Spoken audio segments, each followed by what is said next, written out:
اس سلسلہ اجتماعات کے اعتبار سے الوداعی تحفہ ہوگا۔ اب میں آغاز کر رہا ہوں۔ پہلی بات، اس سبب میں 3 باتیں مجھے کہنی ہیں۔ سب سے پہلی بات یہ کہ زندگی کی سب سے بڑی حقیقت موت ہے۔ ہم بھلائے رکھتے ہیں، اپنے ذہن سے اسے دور رکھتے ہیں، لیکن واقعہ یہ ہے کہ زندگی کی سب سے بڑی حقیقت موت ہے۔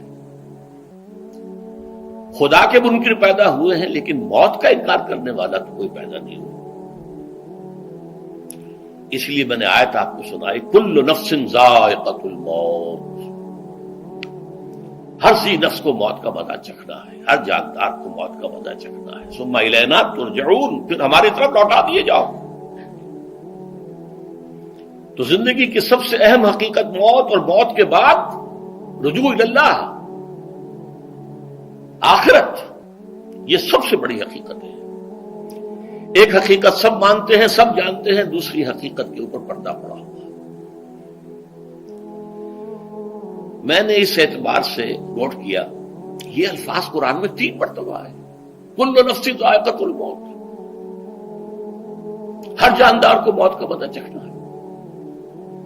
انبیاء اس سے مستثنا نہیں رہے، رسول اس سے مستثنا نہیں رہے، اولیاء اللہ مستثنا نہیں رہے۔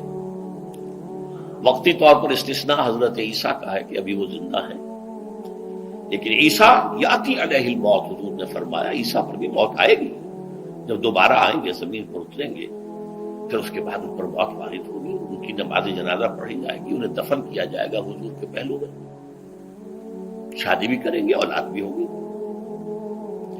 باقی تو یہ ہے کہ کل نفس ذائقۃ الموت، سب کو موت کا مزہ چکھنا ہے۔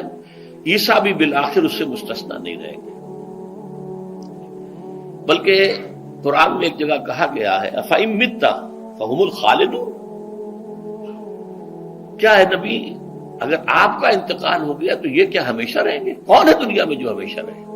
انتقال تو ہونا، آپ کا بھی ہونا ہے۔ انک میت وانہم لمیتون، یہ تو مختصر ترین الفاظ تھے۔ اس سے آگے بڑھیے، سورہ انبیاء میں فرمایا کل نفس ذائقۃ الموت وَنَبْلُوكُمْ بِالشَّرِّ وَالْخَيْرِ فِتْنَةً وَإِلَيْنَا تُرْجَعُونَ، ہر جاندار کو موت کا مزہ چکھنا ہے، اور اس سے پہلے پہلے ہم تمہیں آزماتے رہیں گے، خیر کے ذریعے بھی، بھلائی دے کر، صحت دے کر، دولت دے کر، اولاد دے کر، شہرت دے کر، اور برائی کے ذریعے سے بھی، تنگ دستی دے کر، بے عزتی دے کر، اہانت دے کر، ذلت دے کر، وَإِلَيْنَا تُرْجَعُونَ، اور پھر ہماری طرف لوٹائے جاؤ گے۔ یہ وہ دوسری حقیقت جو میں نے کہا کہ جس پر پردہ پڑا ہوا ہے، بہت بڑا پردہ ہے۔ لوگ یہی سمجھتے ہیں کہ یہی دنیا کی زندگی ہے۔ قرآن کہتا ہے إِنَّ الدَّارَ الْآخِرَةَ لَهِيَ الْحَيَوَانُ لَوْ كَانُوا يَعْلَمُونَ، یہ تو آخرت والی زندگی ہے جو اصل زندگی ہے، کاش کہ انہیں معلوم ہوتا۔ اس سے بھی زیادہ تفصیل سے یہ آل عمران میں آئی ہے، كُلُّ نَفْسٍ ذَائِقَةُ الْمَوْتِ وَإِنَّمَا تُوَفَّوْنَ أُجُورَكُمْ يَوْمَ الْقِيَامَةِ، ہر جاندار کو موت کا مزہ چکھنا ہے، اور پھر تمہیں پورا پورا تمہارا اجر اور بدلہ دے دیا جائے گا قیامت کے دن۔ فَمَنْ زُحْزِحَ عَنِ النَّارِ وَأُدْخِلَ الْجَنَّةَ فَقَدْ فَازَ، جو کوئی آگ سے بچا لیا گیا اور جنت میں داخل کر دیا گیا وہ تو کامیاب ہو گیا۔ اللہم ربنا اجعلنا منہم، اللہم ربنا اجعلنا منہم، اللہم ربنا اجعلنا منہم۔ وما الحیات الدنیا الا متاع الغرور، اور دنیا کی زندگی تو سوائے دھوکے کے سامان کے اور کچھ نہیں ہے۔ دھوکہ کس معنی میں؟ یہ تمہیں اصل زندگی سے غافل کر دیتی ہے۔ تم کہیں سفر پر جا رہے تھے، تمہارا کہیں گھر تھا، تمہیں واپس آنا تھا، تم راستے ہی میں کسی دلچسپی میں ایسے مگن ہوئے کہ گھر بار سب بھول گئے۔ یہ تو تمہارا عارضی سا سفر تھا، تم نے اسی کو اپنی منزل بنا لیا، اپنا ٹھکانہ بنا لیا، تو دھوکہ دیا اس نے تمہیں۔ ویسے دنیا کی زندگی دھوکہ نہیں ہے، بڑی حقیقت ہے، اس لیے کہ حضور نے فرمایا انما الدنیا مزرعۃ الآخرہ، یہ دنیا آخرت کی کھیتی ہے، یہاں بوؤ گے تو وہاں کاٹو گے، یہاں کچھ کمائی کرو گے تو وہاں اس کا بدلہ ملے گا۔ اس اعتبار سے دنیا بہت بڑی حقیقت ہے، ایک ایک لمحہ بہت بڑی قیمتی شے ہے، لیکن اگر یہ دنیا تمہیں آخرت سے غافل کر دے تو اس سے بڑا دھوکے باز ہو کوئی نہیں۔ یہ اصل دجال ہے۔ میں نے تقریباً 60 برس کی عمر کو جب میں پہنچا تھا تو موت کا انتظار شروع کر دیا تھا۔ میرے قریبی احباب کو معلوم ہے، میں کہتا رہا، یہ بھی کہتا رہا کہ بھائی میں اپنے حصے کا کام کر چکا ہوں، جتنی صلاحیت اللہ نے دی تھی، جتنی بھی میرے اندر استعداد تھی، میں اس کو بھرپور طریقے پر استعمال کر چکا ہوں۔ دم واپسی برسر راہ ہے عزیز و اب اللہ ہی اللہ ہے، یہ میرا معاملہ رہا ہے 60 برس کی عمر سے۔ اس کے بعد اللہ نے مزید 14 برس دیے ہیں، یہ نافلۃ لک کے درجے میں کہتا ہوں، اس کا اللہ کا عطیہ خصوصی ہے، نفل ہے، ہمیشہ کہتا رہا ہوں۔ مسنون زندگی تو 61 برس ہے ہمارے حساب سے۔ علامہ اقبال کے بارے میں سنا ہے کہ رویا کرتے تھے کہیں میری عمر حضور کی عمر سے زیادہ نہ ہو جائے، وہ 6 مہینے کم ہی رہی ہے حضور کی عمر سے۔ جو حضور کی عمر تھی وہی حضرت ابو بکر کی، وہی حضرت عمر کی، وہی حضرت علی کی۔ ہاں، حضرت عثمان 82 برس کے ہوئے ماشاءاللہ۔ پھر یہاں کے مجددین میں سے وہی عمر حضرت شیخ احمد سرہندی کی، وہی شاہ ولی اللہ دہلوی کی۔ ہاں، شیخ عبدالحق محدث دہلوی رحمۃ اللہ علیہ 82 برس کی عمر۔ لیکن یہ میں کہا کرتا تھا مسنون عمر تو 61 برس ہے، جسے ہم 63 کہتے ہیں، وہ اصل میں ہمارے حساب سے 61 بنتا ہے۔ وہ 63 قمری ہے، جو 9 دن کم ہے، قمری سال جو ہے وہ شمسی سال سے۔ بہرحال میں اس وقت سے منتظر تھا، لیکن جو بھی وقت اللہ نے دیا ہے، اللہ کا شکر ہے، وہ مفید کاموں میں لگا ہے۔ ان میں خاص طور پر میں سمجھتا ہوں کہ اللہ کا مجھ پر سب سے بڑا احسان، اور مجھ ہی پر نہیں، بہت بڑے پیمانے پر لوگوں پر جو احسان ہوا ہے، وہ میرا 1998 کا دورہ ترجمہ قرآن ہے جو کراچی میں ہوا تھا۔ 1998 کے مارچ میں میرا بڑا آپریشن ہوا، دونوں گھٹنے تبدیل کیے گئے، لیکن 98 کے آخر میں، حالانکہ میں چل نہیں سکتا تھا، کراچی میں مسجد جو ہے اونچی ہے، دوسری منزل پر ہے، تو خاص ریمپ بنایا گیا جس کے ذریعے میں ویل چیئر پر مجھے لے جایا جاتا تھا۔ میں نے درس کیا۔ اس درس کی گزشتہ چند سالوں سے پوری دنیا میں جو گونج ہوئی ہے اللہ کے فضل و کرم سے، اللہ کا کوئی حکمت خداوندی اس کے ساتھ وابستہ ہے۔ اس میں میرے کسی کام کو دخل نہیں ہے، میری کسی کوشش کو دخل نہیں ہے۔ میں نے تو جو درس میں دیتا آ رہا تھا سن 85 سے دورہ ترجمہ قرآن، البتہ یہ بات ضرور ہے کہ میں نے محسوس کیا تھا کہ سن 98 کے اس درس میں دورہ ترجمہ قرآن کے مجھے خصوصی انشراح حاصل تھا۔ میری ساری گفتگو کا حاصل کیا ہے؟ دیکھیے، نظریاتی تحریکوں کا تعلق اشخاص سے نہیں ہوتا، ٹھیک ہے، کوئی اس کا داعی ہوتا ہے، کوئی اس کا مؤسس ہو جاتا ہے، کوئی اس کا آغاز کرنے والا ہوتا ہے، لیکن نظریاتی تحریک افراد سے وابستہ نہیں ہوتی۔ افراد آتے چلے جاتے ہیں اپنا اپنا حصے کا کام کر کے، جس کو جتنا مقدر ہے، جتنی اللہ تعالیٰ کی طرف سے توفیق ہے، وہ اپنا کام کرے گا، چلا جائے گا۔ یہ چمن یوں ہی رہے گا اور ہزاروں جانور اپنی اپنی بولیاں سے بول کر ہو جائیں گے۔ مبارک ہیں وہ لوگ جنہیں قرآن کی بولی بولنا نصیب ہو جائے۔ وَإِنْ يَحْسَبُ أَنِّي مِنْهُمْ، مجھے گمان ہے، اللہ کا فضل ہے کہ میں ان میں سے ہوں، میں نے قرآن کی بولی بولی ہے، اور قرآن مجید کو جیسا کہ وہ ہے، ایز اٹ از، اپنے کو مذمومہ خیالات، اپنے کوئی ذہن سے زائدہ نظریات کو میں نے اس میں دخل نہیں دیا، جسے انگریزی میں آپ آبجیکٹیولی کہتے ہیں، خالص معروضی طور پر قرآن کو پڑھا ہے، قرآن کو قرآن سے سمجھا ہے، یا پھر سیرت رسول سے سمجھا ہے۔ میں لفظ سنت کی بجائے سیرت استعمال کر رہا ہوں۔ قرآن مجسم حضور تھے صلی اللہ علیہ وسلم، اور حضور کی سیرت اور حیات جو ہے وہ قرآن مجید کی اصل تفسیر ہے۔ یہ حقیقت بھی بہت کم لوگوں کے علم ہے۔ وہ احادیث کا نام تو لیتے ہیں، احادیث بھی ہے، سیرت بھی تو احادیث ہی سے ہمیں ملتی ہے، لیکن میں خاص طور پر سنت یا حدیث کی بجائے سیرت کا لفظ استعمال کرتا ہوں۔ قرآن کی 2 سورسز ہیں، قرآن خود اور سیرت رسول صلی اللہ علیہ وسلم۔ بہرحال انشاءاللہ العزیز یہ کام بڑھے گا، چلے گا، یہ میں ابھی بعد میں عرض کروں گا۔ دوسری بات جو میں نے آیت پڑھی آپ کو، وَمَن نُعَمِّرْهُ نُنَكِّسُ فِي الْخَلْقِ أَفَلَا يَعْقِلُونَ، بہت بڑی حقیقت زندگی کی یہ بھی ہے، جس کی ہم عمر زیادہ کر دیتے ہیں اس کی خلقی صلاحیتوں میں کمی کر دیتے ہیں۔ موٹی بات ہے، بڑھاپا آئے گا، ہمیشہ کی مانی ہوئی بات ہے۔ اگرچہ جوانی میں آدمی بڑھاپے کا تصور نہیں کرتا، لیکن بڑھاپا آنا ہے، یہ بھی ایک حقیقت ہے موت کی طرح۔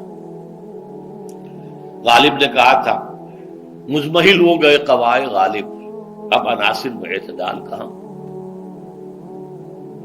ایک صاحب نے مجھے شعر سنایا تھا، ابراہیم صاحب سے، ٹونک کے رہنے والے،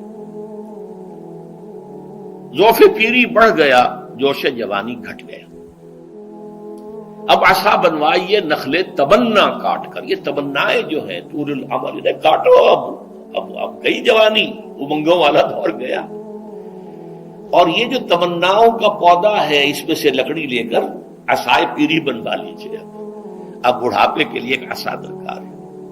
بڑا پیارا شعر ہے، ذوف پیری بڑھ گیا، جوش جوانی گھٹ گیا، اب عصا بنوائیے نخل تمنا کاٹ کر۔ ابھی 2-3 دن ہوئے ہیں، یہاں پر جو خانہ فرہنگ ایران ہے اس کے ڈائریکٹر آئے تھے، انہوں نے فارسی کا ایک شعر سنایا، بڑا پیارا شعر، در جوانی گفتم کہ شعر شعر است اگرچہ پیر بود۔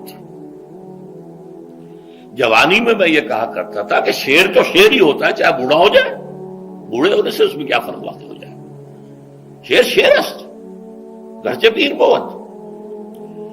چوب پیری رسیدم، جب میں خود پیری اور بڑھاپے کو پہنچ گیا، دیدم، تو مجھے یہ بات نظر آئی کہ پیر پیر است گرچہ شعر بود، بوڑھا بوڑھا ہی ہوتا ہے چاہے وہ شعر ہی کیوں نہ ہو۔ تو یہ بڑھاپا جو ہے یہ زندگی کی دوسری بڑی حقیقت ہے۔ اس کا ایک اثر تو سب کو معلوم ہے، قوائے غالب جو میں نے کہا، بڑھاپے کا عام نتیجہ جسمانی ضعف، سب جانتے ہیں، لیکن مجھ پر اور کچھ اور لوگوں پر بھی خاص طور پر اس کا جو ایک اثر ہوتا ہے، یہ مجھ پر ہوا ہے، وہ ہے یادداشت کی کمزوری، اور یہ میں کئی سال سے محسوس کر رہا ہوں۔ میری پرانی یادداشت بڑی مضبوط ہے، قوی ہے، اس میں کہیں کوئی کمی نہیں ہے، لیکن ریسنٹ پاسٹ کی چیزیں جو ہے، پچھلے 5-6 سال کے واقعات مجھے یاد نہیں رہتے، اشخاص سے ملا ہوں اور دیکھ کے پہچان لیتا ہوں، کئی بار ملاقات ہوئی ہے، نام یاد نہیں آتا، تاریخیں اور اشخاص کے نام کے اعتبار سے تو خاص طور پر کئی سال سے میری جو میموری ہے وہ امپیئرڈ ہے، اور میں محسوس کرتا رہا ہوں کچھ عرصے سے کہ عین تقریر کے دوران محسوس ہوتا بلیک آؤٹ ہو گیا، اور مجھے سلسلہ کلام جوڑنے کے لیے سوچنا پڑا۔ بعض اوقات 1000 کروڑ مرتبہ بولے ہوئے الفاظ غائب، اب چاہے کتنا ہی زور لگا لوں وہ لفظ یاد نہیں آئے گا، ہاں تھوڑی دیر کے بعد خود بخود یاد آ جائے گا۔ میرے اس آپریشن سے اب کچھ عرصے پہلے تک جو میری تقریریں یہاں ہوئی، ان میں بہت سے لوگوں نے نوٹ کیا، میری تقاریر میں اب وہ روانی نہیں رہی تھی، وہ جو کراس ریفرنسز آیا کرتے تھے،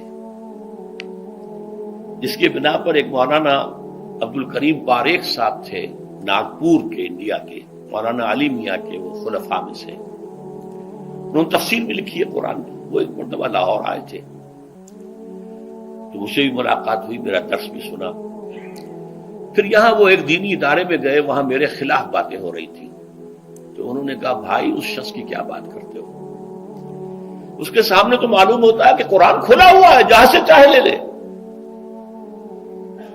پھول کھلے ہیں گلشن گلشن، لیکن اپنا اپنا دامن، تم کیا بات کر رہے ہو اس کے بارے میں۔ تو عبد الکریم باریک صاحب کی وہ جو تاثر تھا وہ صحیح تھا، کراس ریفرنسز کا آنا، القرآن یفسر بعضہ بعضا، اس میں بہت کمی آ گئی۔ بہرحال اس کے علاوہ تیسری چیز ہوتی ہے بڑھاپے میں ریزسٹنس کی کمی کی وجہ سے عوارض. بلڈ پریشر کا میں مریض ہوں اور کوئی 25 برس سے ہوں، شوگر کا میں مریض ہوں اور کوئی 5 برس سے ہوں. ایک خاص برس جو مجھ پر آیا ہے آج سے 4 سال پہلے، اس کی ایک تاریخ ہے. یہ جو امراض دماغی کے ماہرین ہیں یہ کہتے ہیں کہ ایک مرض ہے بائی پولر ڈپریشن. انسان میں کبھی تو انشراح ہوتا ہے، ایکٹیویٹی ہوتی ہے، سوچتا ہے اور ایکٹیو کرنے کے لیے، گفتگو کے لیے، بھاگ دوڑ کے لیے طبیعت میں آبادی ہوتی ہے. کبھی وہ بجھ سا جاتا ہے، کبھی وہ حرکت کرنے کو جی نہیں چاہتا، پڑا رہے کسی کونے میں، سو جائے. تو یہ بائی پولر معاملہ کہلاتا ہے، یہ ویو چلتی ہے. اچھا یہ ہے ہر انسان میں، جسے ہم عام طور پر کہتے ہیں موڈ آف ہے بھائی میرا، مجھ سے باتیں کرو. تو یہ موڈ کا آف ہو جانا، آن ہو جانا، یہ عام آدمی بھی ہوتا ہے. لیکن جو اللہ کے کسی فضل و کرم سے زیادہ ذہین ہو، زیادہ حساس ہو، ان میں پھر یہ جو ویو ہے یہ زیادہ اونچائی زیادہ نیچائی، زیادہ اونچائی زیادہ نیچائی، اور اس کو پھر ہم کہتے ہیں مرض، بائی پولر. یہ ہمارا خاندانی مرض ہے. والد صاحب کا تھا، بڑے بھائی اظہار احمد صاحب کو ہوا، میری بڑی ہمشیرہ کو ہوا. عام طور پر اس کی عمر ہوتی ہے اور ہوتی تھی، 3 تجربے مجھے ہیں. والد صاحب کو 13 برس میں نے اٹینڈ کیا ہے اس بیماری میں، سن 52 سے 65 تک جب کہ ان کا انتقال ہوا. تو یہ عام طور پر شروع ہوتا ہے 50 برس کے لگ بھگ. میری عمر جب 50 برس کے لگ بھگ ہوئی تو مجھے کئی مرتبہ محسوس ہوا کہ میری تقریر کے دوران سوئچ آف ہوتا. ایک مرتبہ سن 70 میں میری یادداشت کئی گھنٹوں کے لیے بالکل ضائع ہو گئی. اس کا میں نے تذکرہ کیا ہوا، میری کتاب ہے حساب کم و بیش. جو کیفیت مجھ پر گزری تھی، جس کرب کے عالم میں وہ چند گھنٹے مجھ پر گزرے تھے، میں انہیں الفاظ میں بیان نہیں کر سکتا. آدمی خراب ہے، نہ ابتدا کی خبر ہے نہ انتہا معلوم، کچھ بھی نہیں. میں جب 50 برس کا ہوا اور یہ ایک مرتبہ مجھے جھٹکے لگے مسجد سمن آباد کے اندر، تو میں نے ڈاکٹر رشید چودھری صاحب سے، وہ میرے والد صاحب کے بھی معالج رہے تھے، میں نے ان سے کہا کہ یہ ڈینجر زون میں داخل ہو گیا ہوں. ان کا نہیں، آپ کو یہ نہیں ہوگا، اس لیے کہ آپ اللہ کے کتاب کی خدمت کر رہے ہیں. تو ان کی یہ بات تو پارشلی ٹروتھ نکلی کہ 70 برس کی عمر میں مجھ پر یہ 20 برس اللہ تعالیٰ نے مجھے اس میں ایک بونس دے دیا. 70 برس میں ظہور ہوا. اس کا ایکسائٹنگ کاز بنا ہے افغانستان میں جو حادثہ ہوا طالبان کے ساتھ. اتنا صدمہ مجھے تھا، ایک دم بیٹھ گیا. یہ چیز جو ہے ابھی کنٹینیو کر رہی ہے.